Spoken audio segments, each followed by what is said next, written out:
Satan is able to capture believers in three ways. Let me also say this, though. For those of you that are elders in the church, you are especially targeted for attack from the enemy.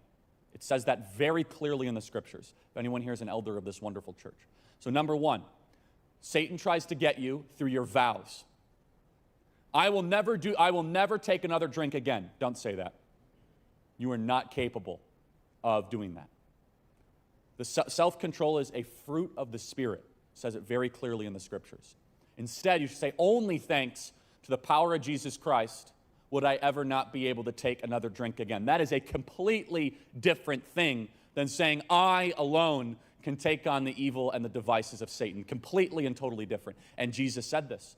He said, do not make earthly vows. Let your yes be yes and your no be no. As soon as you take a vow, what is Satan? He's a taunter. He's able then to taunt you with your own vow, right? You said you would never do this again. Come on, let's see how strong you are. All of a sudden, it's held over your head. Instead, you should say, I am not enough. Jesus, take my place and fight the spiritual battle for me. Please, Jesus, come into my life. And that surrender, that true unconditional admission that you cannot fight that spiritual battle is incredibly liberating. And Jesus will come in and will win that battle. But here's the second way, is that Satan takes hold when we are disobedient, especially in terms of the flesh.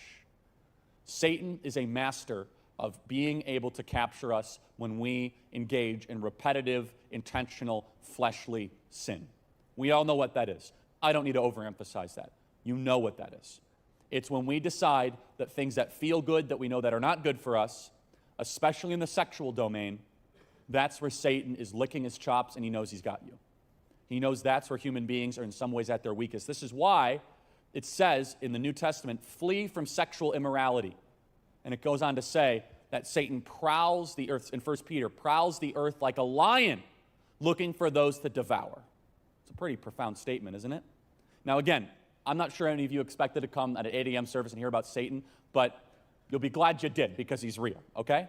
The third thing is by who you surround yourself with and what you put into your mind and what you put into your soul. This is a very important thing, that you are a combined moving average of the 5 people you spend the most time with.